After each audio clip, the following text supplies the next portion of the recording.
All right, y'all, welcome in. Thanks for being here. Before we get started, does anyone have any questions or have anything that they want to go over?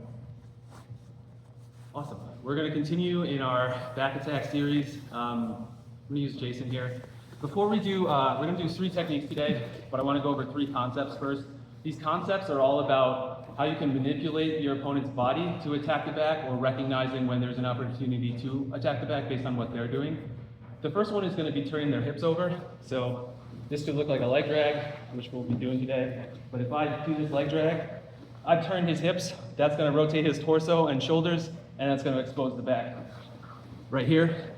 Similarly, if I'm on Jason's side, I'm going to slide just a little bit this way. If I get underneath his shoulder here and turn his shoulder, or if I can get his arm here and turn his arm, it's going to do the same thing. It's going to rotate his torso, expose the back. The last one is if anytime his shoulders are off the mat, his back's going to be exposed. So if we're in side control and he turns towards me, his back's exposed. I can attack his back, right? So those are 3 concepts that I want to work on today with 3 different techniques. So the first one, turning the hips over, we're going to work on a leg drag. This is specifically the Drysdale drag.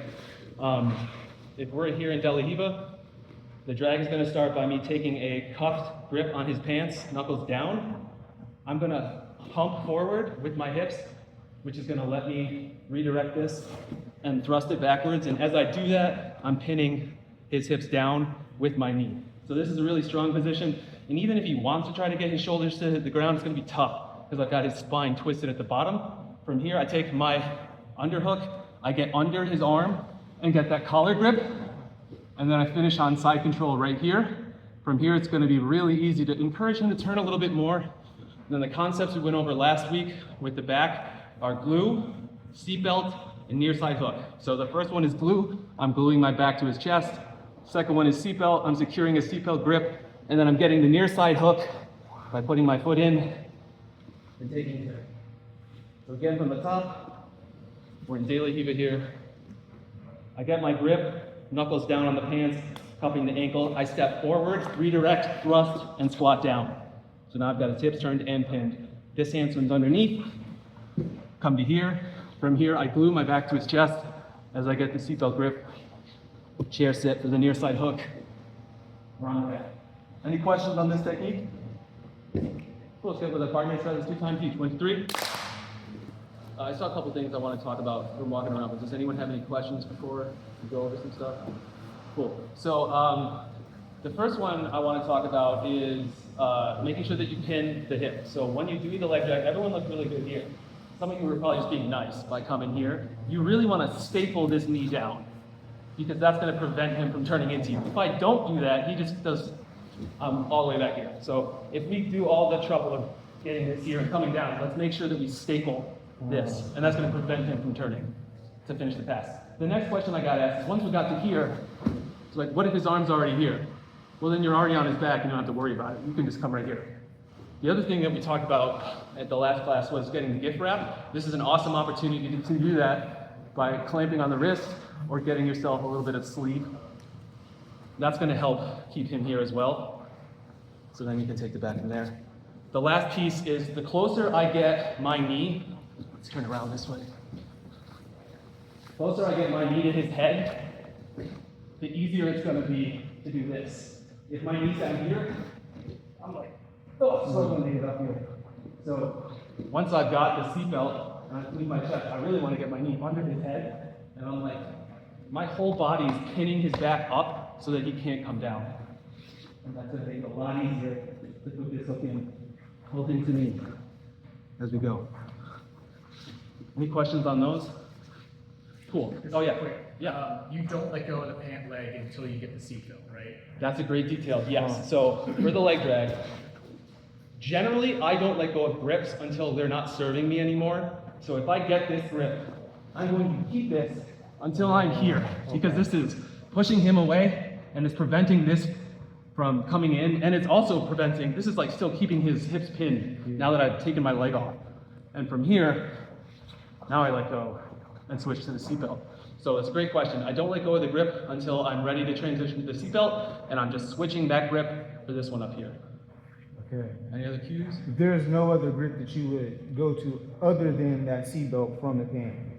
Like let's say if you Sure. don't have the pant Yep. and you didn't go for the seat, is there anything else you can use that hand Yeah, to do? totally. So the next piece we're going to talk about is if we're just in side control or we somehow lose that and we have to establish a traditional side control here. Because the one thing I would switch this for is if we get here, if this arm is like fencing or something and he's like trying to stiff arm me and I've got to accept that this is going to be where we land in side control. Now this hand is going to come to the near side and I'm going to get my standard side control grip on the pants on the near side. Let me do it from this side. So we've done the leg drag, and I come here, and this arm is like, he's not gonna let me turn him. I get the collar grip still, and I come here, and before I settle, I make sure I get hand grip here, knuckles down. And this is essentially doing the same thing that the pant grip was doing. It's not as good because down here the lever is much further away. Here he can still turn his hips over, but now that I'm in side control, this is going to prevent him from turning towards me or getting this leg in to try to recompose guard. Does that make sense? Yeah. So now we're going to talk about if we've hit the leg drag, he's blocked me with this hand or whatever, and I have to accept the traditional side control on the game. So I want to take it back, but this arm is now in the way. So I have to deal with this arm. The easiest way to do that is to not let my pressure up off his chest, and I'm just gonna sneak underneath his armpit, grab his collar, and turn him with these two grips. So I'm on side control, and he has this underhook. I'm just taking this hand and just finding his armpit and going underneath it. And even if he's trying to fight me here, like, I can take my time. It's not gonna be that hard. Get onto the armpit. And I don't need to turn his hip, but it helps because I have this grip already. So I'm getting underneath and I'm doing this. If he's gonna try to do that, that's a really good opportunity to armbar him. So if he does that, be sure to armbar your opponent there. If it gets a little sticky though, and he doesn't wanna really give this up and you're fighting or whatever, this is where I've let my chest up a little bit and I see his arm, I can grab his sleeve and turn it. This can also look like I'm just grabbing it and shoving it, okay? We'll talk about the next technique if he manages to turn all the way towards me, but before that has happened, there's this moment where we get here, his back's up a little bit and he's trying to come at me, right? I block his elbow with my chest, give myself a gift wrap, or if we're here, C-clamp on the tricep, and I just establish this position again. And then it's the same thing, jab sit. Or, which we went over in the last class, if we're here and he goes up to turtle, go ahead. I keep all of this, put in the near side hook, and pull him here. So for this next piece, we're gonna start from side control, traditional side control. He's got this underhook.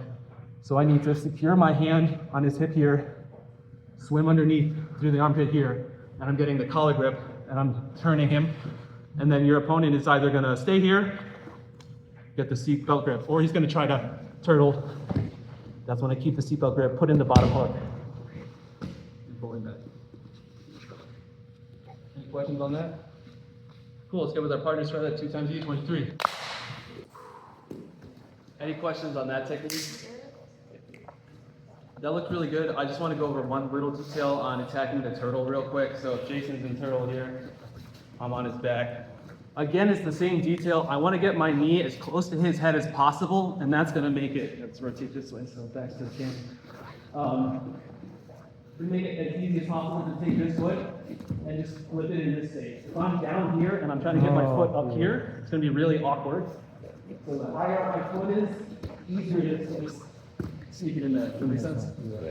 Cool. One other detail I forgot to mention, let's rewind. I'm on your side. I'm trying to remember. Had to do with turning him over, getting under his arm.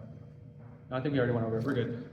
So the third technique we're going to talk about is if we're in side control and he turns towards me, we're just going to block his hip and back step. So this is part of the ladder drill that we've done sometimes. But if I'm on Jason's side, trying to take his back, get under here, and he turns towards me, I'm going to, this is all at once, but I'm going to explain it. Block his hip here with my hand as I back step here. And I'm really just trying to think about the first principle, which is glue. As quickly as possible after this, I'm going to glue my back to his back, or sorry, my chest to his back. so that he can't get away. So he turns into me, I'm gonna block back step, and then as quickly as possible, come back in with the seatbelt removed. So one more time, I'm on his side, I'm trying to fence in here, he turns, bam, here, here, and then from here, we're just finishing like we always do. Any questions on that? One more time. Yeah, sure. I'll do it slow. So he's turning into me, and I'm thinking about basically doing this. So I'm dropping my elbow as I back step, and then I'm coming back on his back. So he turns into me, back step, and I just find his back as quickly as possible. It helps too if I use my knee to keep his hips up while I'm here, and that's also going to help me very easily transfer in that hook. Any other questions? Was that your slow?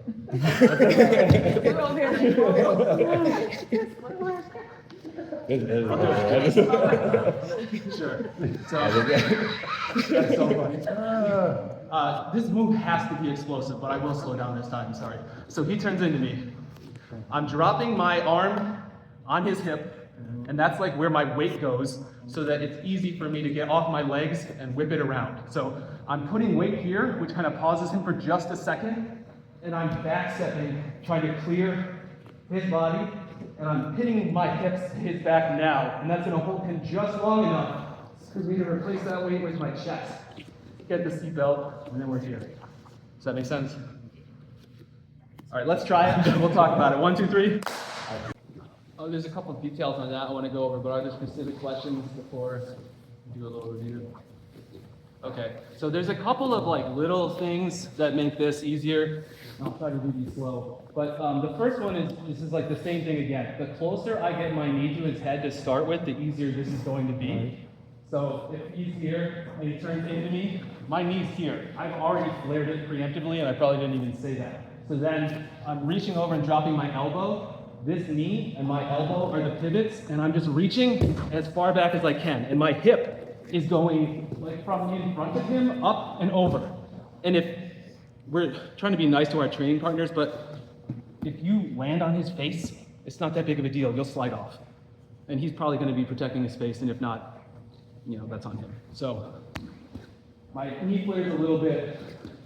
Those are the points of contact. And when this knee pops up, I'm like turning my ankle over. And let's say even if I land here on him, I just slide this way. And then I finish there. Any questions on that? Yeah. Does the elbow help him not turn around? It does. It'll pause him for just a second, but it's also helping me take weight off of my legs so that I can be fluid and move. Okay. It's not going to pin him there, but if I get my elbow down, and I'm keeping my weight on him the whole time. I'm not like, you know what I mean? And again, this is going to be very fluid, very fast and dynamic, but slow down. I'm keeping in touch with him the whole time, and I'm trying to melt into space. So I'm on him, I'm behind him already. So even if he tries to violently turn into me, we're on the back. Any other questions? Even if I try to turn on the hip, you could shift your weight or come off, whatever. A principle I try to always do in all of my jiu-jitsu is just melt. It goes with the pressure passing we went over, just in constant contact with his body so I can feel where he's going or what he's doing. But also if I've taken away space, I want to keep that space. I don't want to give him any space because then he'll push me away and do what he wants to do. But this jiu-jitsu, we're imposing our will on our opponent. So yeah. Any other cues? Cool. We're going to start with a positional inside control with the two grips here. And I want to encourage folks to try to get this underhook and go for back takes and stuff. Person on bottom, do 50% resistance. We're just going to go 2 minutes each, and then we'll do regular rounds after that. So water, mouth guards, 1, 2, 3.